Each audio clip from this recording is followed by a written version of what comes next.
Hi, I am Anna. I come from www.ntvforex.com. Another day, another SP500 reversal. Let us cheer it. http ntvforex.com news ID D8BC3D 7/15/2021 54:24 p.m. After the sharp downside reversal late Monday, stocks refused downswing continuation yesterday.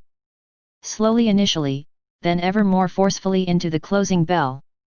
That seems to be a perfect definition of a reversal, right? In today's article, I'll answer how much we can applaud it, and assess the stock upswing's prospects along the way. SP500 in the short run. I'll start with the daily chart perspective. Stocks clearly reversed and closed again above their mid-June highs.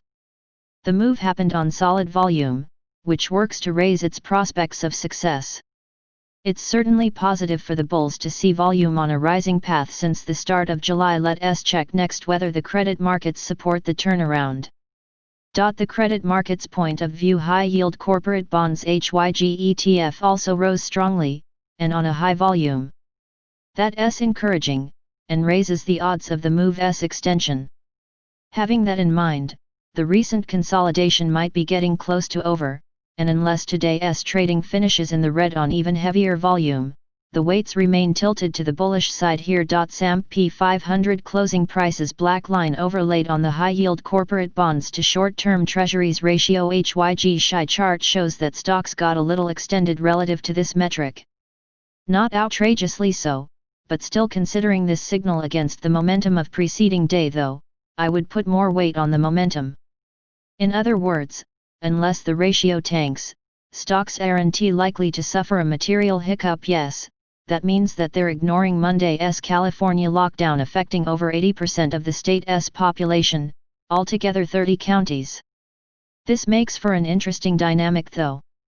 Given that Governor Newsom was the first to use this indiscriminate measure, and stocks together with bonds keep ignoring this development, the markets are in effect betting on this being a red herring on par, with early April Fossey raising the specter of not emerging from lockdowns until a vaccine arrives. In other words, the markets are saying that Democrats won't have the guts to become the party of lockdowns, because that might very well backfire come November.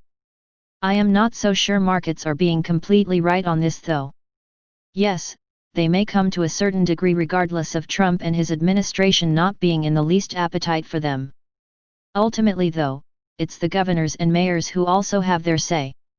Let us just hope their decisions would be based on rigorous data and not on the likes of 100% positive test rates achieved by the Florida Department of Health. SP500 market breadth, small caps and emerging markets. The advanced decline line flipped again to the bullish territory, but could have been arguably at a higher level given where the SP500 closed. No reason to declare its current position as a bearish divergence though just yet. After getting today's closing prices, we'll be smarter, but I think that the advanced decline line would add to its gains later today. The Russell 2000 IWM ETF is coming back to life, but things aren't all peachy here. The volume for an upside reversal could be easily bigger to make it more trustworthy, but small caps can move with a great momentum in a short period of time too. Yes, pressure for a sizable move is building, but its yesterday's chart is rather neutral in the IWM ETF. Implications for the SP500 in the very short run. Emerging markets EM ETF, that's another story. They're starting to outperform the US counterparts, which is encouraging for the stock bulls. Let us see the EM performance in detail next. The caption says it all. There's no reason to say that we're looking at an island top currently. It's in the making, thus incomplete, thus lacking implications. And given the story the volume tells, I think that it's not trustworthy. The bullish to sideways slant is the prevailing outlook here. SP500 sectors in focus. Some froth has been taken off with the heavyweights plunge.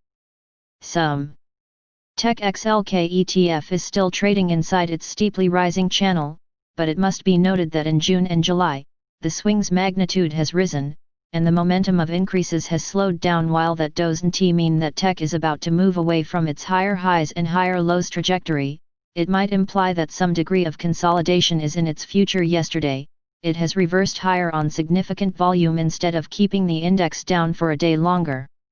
Do semiconductors XSD ETF point to the likelihood of a more pronounced reversal in tech prices soon? The segment has erased more of its losses than the full tech sector.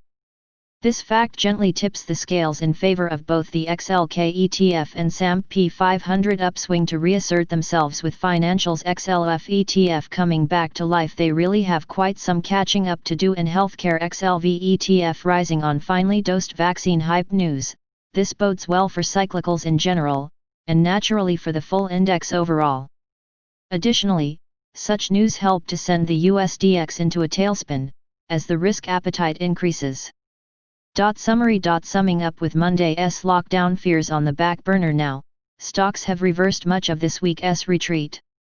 Credit markets also turned, and quite a few more factors than not appear to be aligned in the stock bull's favor. Tech heavyweights' performance later today is arguably the key short-term watch-out. Just as much as a quick re-emergence of another lockdown news, or the ongoing Fed tightening. When would something break? Barring these, the factors are leaning bullish, and an open position becomes a question of risk-reward ratio preferences and a strong stomach to withstand sudden downturns in market perceptions of risk. Want free follow-ups to the above article and details not available to 99% investors? Sign up to our free newsletter today. Subscribe our channel to receive the news as soon as possible. Thank you for watching.